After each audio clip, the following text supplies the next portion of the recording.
Hi, my name is Kajal and I welcome you all to astrology.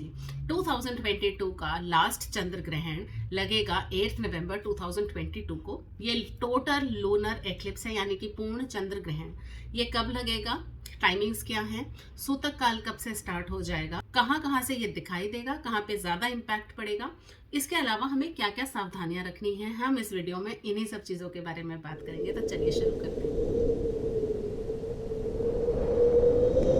Number 1, ये कब लग रहा है? चंद्र ग्रहण 8 नवंबर को लगेगा, जिसके टाइमिंग्स होंगे 5:28 पीएम से लेके 6:18 पीएम तक, यानी कि चंद्र उदय के साथ ही। चंद्र ग्रहण एक्चुअली लग जाएगा 2:49 पीएम को ही, लेकिन क्योंकि चंद्र उदय तब तक नहीं होगा, तब तक हमें इसलिए विजिबल नहीं होगा, तो इसीलिए इंडिया की बात कर रही हूँ। तो इंडियन टाइम के अकॉर्डिंग 5:28 पीएम से स्टार्ट होकर 6:18 पीएम तक हमें चंद्र ग्रहण दिखाई देगा। सूतक काल कब से स्टार्ट होगा? सूतक काल, क्योंकि ये खंड ग्रास चंद्र ग्रहण है, यानी कि पूर्ण चंद्र ग्रहण है, तो इस चंद्र ग्रहण में जो सूतक काल है वो स्टार्ट हो जाएगा मॉर्निंग 8:28 पीएम से। 8:28 पीएम से लेके वो चलेगा कब तक? वो चलेगा जब तक कि चंद्र ग्रहण हमें दिखाई देगा, जो कि 6:18 पीएम है। इसके अलावा ये दिखाई कहाँ कहाँ देगा? ये इंडिया में दिखाई देगा, और इंडिया के जो पूर्वोत्तर राज्य हैं, जैसे कि कोलकाता है, पटना है, इलाहाबाद है, सिलीगुड़ी है, रांची है, गुवाहाटी है, इन सब स्टेट्स में वो दिखाई देगा। इसके अलावा बाकी कंट्रीज में भी ये वर्ल्ड वाइड दिखाई देगा। ये बहुत ज़्यादा कंट्रीज में दिखाई देगा, जिसमें कि जो कंट्रीज में स्पेशली आपको बता दूं वो हैं पाकिस्तान, टोक्यो, इसके अलावा काठमांडू, मनीला, बीजिंग। ऑस्ट्रेलिया में भी ये दिखाई देगा। ऑस्ट्रेलिया में ये ऑल ओवर ऑस्ट्रेलिया नहीं दिखाई देगा, ये दिखाई देगा सिडनी और मेलबोर्न सिटीज़ में। इसके अलावा जकार्ता में, यूएसए, जो कि हमारे पास नॉर्थ एंड साउथ अमेरिका है, वहाँ पर भी ये दिखाई देगा। स्पेशली वॉशिंगटन डीसी में, न्यूयॉर्क में, लॉस एंजलिस में। इसके अलावा चिली में, चाइना में, रशिया में और थाईलैंड में भी हमें मून एक्लिप्स, लूनर एक्लिप्स दिखाई देगा। तो ये लूनर एक्लिप्स बहुत ज़्यादा, मेरे को कहना चाहिए कि ये बहुत ज़्यादा एक इम्पॉर्टेंट और एक स्पेशल एस्ट्रोनॉमिकल एक्टिविटी है, क्योंकि इस वाले चंद्र ग्रहण को, मतलब सूर्य ग्रहण हुए हुए अभी 15 दिन भी नहीं हुए हैं कि हमारे पास चंद्र ग्रहण आ गया है। इसकी वजह से बहुत सारे इम्पैक्ट पड़ेंगे वर्ल्ड वाइड, क्योंकि पहले जो सूर्य ग्रहण हुआ था वो 25 अक्टूबर को हुआ था, और 8 नवंबर को हमारे पास पूर्ण चंद्र ग्रहण आ गया। इसकी वजह से बहुत सारे डिस्टर्बेंसेज आ जाते हैं किसी भी कंट्री में, और वर्ल्ड वाइड भी। तो हमारे पास पीस जो है, जो शांति है, उसको भंग होने के हमारे पास पूरे चांसेस बन रहे हैं। बहुत सारे पॉलिटिकल आप देखेंगे कि फ्लक्चुएशंस आ रहे हैं किसी भी तरीके की। हमारे, अगर मैं इंडिया की बात करूं तो इंडिया में भी आप देखेंगे बहुत ज़्यादा पॉलिटिकल फ्लक्चुएशंस आ रहे हैं।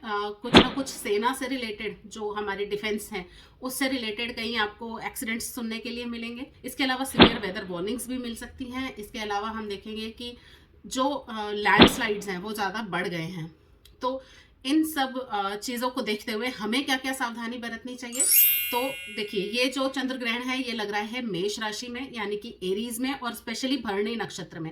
तो भरणी नक्षत्र वाले जितने भी पीपल हैं, अगर आपको भरणी नक्षत्र नहीं पता, तो अगर आपका नेम एल लेटर से स्टार्ट हो रहा है, ल अक्षर से स्टार्ट हो रहा है, तो आपको स्पेशली ध्यान रखना चाहिए कि आप लोग इस चंद्र ग्रहण को ना देखें। और चंद्र ग्रहण को ही नहीं, इवन आप खुले आकाश को भी उस दिन 8 नवंबर को ना देखें। तो आपको स्काई बिल्कुल नहीं देखना चाहिए, आपको बाहर नहीं निकलना चाहिए। और ये चीज सब पे एप्लीकेबल है कि आपको एक्लिप्स में बाहर नहीं निकलना चाहिए, आपको एक्लिप्स में कोई भी ट्रैवल इनिशिएट नहीं करना चाहिए। मोस्टली आपको इंडोर रहना चाहिए, आपको भगवान का नाम जपना चाहिए, कोई भी एक मंत्र जाप कर सकते हैं, आपको सोना नहीं चाहिए, आपको खाना नहीं चाहिए, और आपको कोई भी जो भी शार्प ऑब्जेक्ट है उसको यूज नहीं करना चाहिए। जैसे आप नीडल को यूज नहीं करेंगे, आप नाइफ को यूज नहीं करेंगे, आप सीजर्स यूज नहीं करेंगे, इवन आप नेल कटर यूज नहीं करेंगे। तो ये सब शार्प ऑब्जेक्ट्स ऐसे हैं जो आपको बिल्कुल भी टच नहीं करने हैं, सिर्फ आपको भगवान का नाम लेना है। इसके अलावा अगर आप प्रेग्नेंट लेडी हैं तो आपको स्पेशली ध्यान रखना है कि आपको बिल्कुल भी बाहर नहीं जाना है, आपको इंडोर में ही रहना है, आपको भगवान का जाप करना है। किन किन मंत्रों का जाप कर सकते हैं वो मैं यहाँ पे स्क्रीन पे लिख दूंगी, आप इनमें से किसी भी मंत्र का जाप कर सकते हैं। इसके अलावा आपको किसी भी शार्प ऑब्जेक्ट को टच नहीं करना है। कोशिश कीजिए कि इस ग्रहण के टाइम पे आप कुछ भी ना खाएं, और पानी भी ना पिएं। सिर्फ आपको मंत्र जाप करना है, सोना वर्जित होता है। इसके अलावा अगर हमें ये भी सावधानी रखनी है कि जो भी हमारे पास खाने पीने की चीज़ है, उस खाने पीने की चीज़ में हम लोग सूतक स्टार्ट होने से पहले ही तुलसी दल डाल दें। तुलसी दल डालने से वो जो खाने पीने का सामान है वो दूषित नहीं होता है, वो अशुद्ध नहीं माना जाता है। अगर आप तुलसी दल नहीं डाल पाए तो आप उस खाने को इस्तेमाल मत कीजिए, उस पानी को इस्तेमाल मत कीजिए जिसमें तुलसी दल नहीं डाला है, उसे आप डिस्कार्ड कर दीजिए, फेंक दीजिए और उसके बाद ताज़ा खाना बनाइए, खाइए और ताज़ा पानी ही पीजिए। तो ये सावधानी आपको रखनी बहुत इंपॉर्टेंट है। इसके अलावा जब चंद्र ग्रहण समाप्त हो जाए तो आपको नहाना ज़रूर चाहिए। आप सॉल्ट वाटर बाथ ले सकते हैं जिसमें कि आप सेंधा नमक अपने नहाने के पानी में मिलाएंगे और उससे नहा लेंगे। इसके अलावा आपको घर में भी गंगा जल का छिड़काव करना चाहिए जिससे कि सारी ही नेगेटिविटी, जितनी भी एक्लिप्स की वजह से नेगेटिविटी आई है, वो सब दूर हो जाए। स्पेशली अपने पूजा घर को साफ कीजिए। पूजा घर को अगर आपने रिसेंटली ही दिवाली पे साफ किया था तो आप गंगा जल छिड़क कर भी उसे शुद्ध कर सकते हैं और उसके बाद आप भगवान जी की पूजा कर सकते हैं। तो ये कुछ मेरे इंपॉर्टेंट पॉइंट्स थे चंद्र ग्रहण को लेके। अगर आपको कोई भी क्वेश्चन है, अगर आप कुछ भी पूछना चाहते हैं, कोई पॉइंट मेरे से मिस हो गया हो तो आप कमेंट सेक्शन में ज़रूर लिखिए और मेरे इस चैनल को ज़रूर सब्सक्राइब कीजिए। मैं मिलूंगी आपसे अपने अगले वीडियो में। Till then be logical, avoid superstition, follow astrology.